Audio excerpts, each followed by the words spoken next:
শুধু দুর্বল সেতু হিসাবে চিহ্নিতকরণ নয়, মালডাঙ্গা সেতুর মেরামতি প্রয়োজন।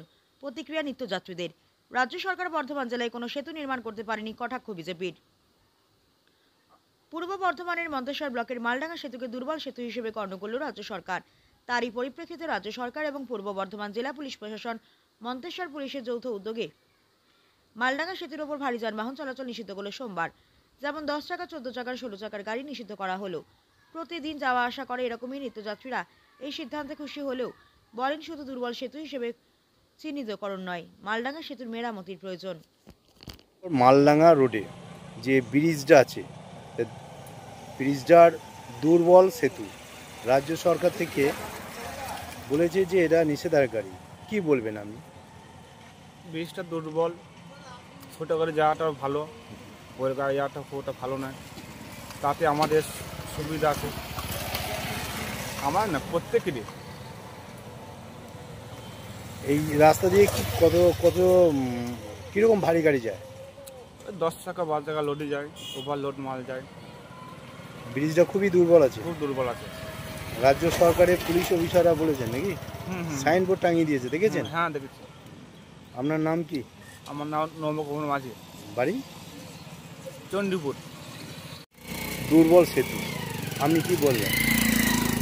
দুর্বল সেতু ওই যে লাল রঙের পুলিশরা যেগুলো করেছে, ওরা ঠিকই করেছে প্রশাসনরা। এই যে বড় বড় 10 চাকা 16 চাকা বড় বড় লরিগুলো, যানবাহনগুলো যখন যায় তখন এই ব্রিজটা কম্পন করে। তা আমরা চাই যে এই ব্রিজটা সরকার থেকে এটা মেরামত করা হোক। গতকাল দেখছি যে ওইখানটায় লাল সাইনবোর্ড দেওয়া আছে ব্রিজে ওঠার আগে। এটা পুলিশ ডিপার্টমেন্টে ওনারাই করেছেন মনে হয়। তা করেছেন, ভালোই করেছেন। তাই আমরা চাই যে বড় বড় যানবাহনগুলো যাতে এই লরিটার মধ্যে যাতায়াত, এই ব্রিজের মধ্যে যাতায়াত না করে, সেইটা খুবই ভালো। আপনার নাম? নাহলে রাজু দাস, আপনার বাড়ি? মন্তেশ্বর। সাইনবোর্ডটা দেওয়াতে আমাদের তো খুবই ভালো লাগছে, কারণ এই যে এই সেতুটা আমাদের জন্ম থেকে দেখে আসছি, অনেক দিনে পূর্ণ সেতু, এখন দুর্বল হয়ে পড়েছে। প্রশাসন সরকার কিছু হয়তো ভালো বুঝেছে, যার জন্যে এখানে যে দিয়েছে ডাম্পার 6 চাকা লরি যাতায়াত সম্পূর্ণভাবে নিষিদ্ধ, এটা খুবই ভালো জিনিস। এবার শুধু এইটা যাচ্ছে, ওর সঙ্গে 6 চাকাতে লরিতে বালি যাচ্ছে, পাথর যাচ্ছে, তারপর বাস যাচ্ছে, বড় বড় এগুলোতেও যাচ্ছে। হ্যাঁ, তাই এটা যেন খুবই ভালো করেছে যে 6 চাকা গাড়ি এখন বন্ধ, সম্পূর্ণভাবে ভালো করেছে প্রশাসন। 10 চাকা আর 14 চাকা যেগুলো করেছে খুবই ভালো করেছে। তাহলে মালডাঙ্গা সেতু দুর্বল হয়েছে, খুবই দুর্বল হয়ে পড়ছে। সাইনবোর্ডটা দিয়েছে, দেখেছেন আপনি? হ্যাঁ, সাইনবোর্ডটা দেখেছি আমি, এখানে একটা দিয়েছে আর একটা দিয়েছে চন্দ্রপুরের ওখানে, দু জায়গায় একই সাইনবোর্ড আছে লাল রঙের। আপনার নাম? আমার নাম বুদ্ধদেব সাহা। আপনি কি মালডাঙ্গা সেতু দিয়ে যান? হ্যাঁ, আমি প্রতিদিনই, আমি সেলসে কাজ করি, আমি প্রতিদিনই যাই এদিকে, সকালে বিকালে। পূর্ব বর্ধমান জেলা মন্তেশ্বর ব্লকের মালডাঙ্গা সেতু দুর্বল। সেখানে হেভি গাড়ি যেগুলো আছে, অর্থাৎ 16 চাকা 14 চাকা 10 চাকা লরি, তার চলাচল বন্ধ করা হয়েছে। এতে স্থানীয় মানুষ যারা বাইক নিয়ে বা ছোট 4 চাকায় যাতায়াত করে নিত্যযাত্রী, তারা খুশি। কিন্তু একটা উদ্বেগের কারণ থেকেই যায়, দুর্বল সেতু মেরামতের কোনো পরিকল্পনা কিন্তু এই রাজ্যের প্রশাসন করতে পারছে না। আমরা এই তৃণমূলের আমলে দেখেছি একাধিকবার দুর্বল সেতু ভেঙে মানুষের প্রাণ গেছে।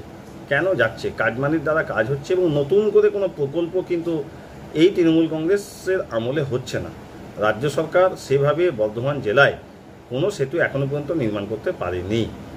আজকে আমাদের কৃষক সেতু যেটি আছে, সেটা কেন্দ্র থেকে অর্থ বরাদ্দ হয়েছে বলে হবে করে অনেক বছর কাটিয়ে দিলে, এখনও কাজ শুরু হয়নি, আগামী দিনে হয়তো হবে। কিন্তু এই যে সেতু, এই সেতুও যাতে নতুন করে নির্মাণ হয়, সেই দাবি আমরা ভারতীয় জনতা পার্টির পক্ষ থেকে রাখছি। শুধুমাত্র রেস্ট্রিকশন করে নয়, নতুন সেতু নির্মাণ হোক। সাধারণ মানুষের চাহিদা, নিত্যদিন ডিমান্ড বাড়ছে।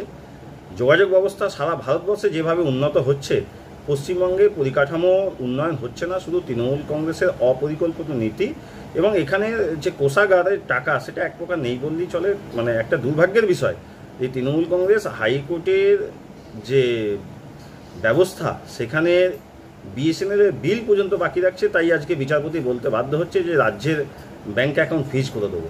মানে কতটা নীচ মানসিকতা নিয়ে অপরিকল্পিতভাবে এই সরকার অর্থ ব্যয় করছে, সেটা বোঝা যায়। সরকারের প্রকল্প যদি সরকারের আর একটা প্রকল্প, বিএসএনএল তো সরকারি সংস্থা, তার টাকা মেরে দিয়ে থাকে, তাহলে বোঝাই যাচ্ছে যে এরা কীভাবে চলছে, কোন পদ্ধতিতে চলছে। যাক, মালদার সেতু নতুনভাবে নির্মিত হোক, এটা আমরা ভারতীয় জনতা পার্টির পক্ষ থেকে চাই, এলাকার মানুষের চাহিদা অনুযায়ী। মৃত্যুঞ্জয় চন্দ্র, ভারতীয় জনতা পার্টি।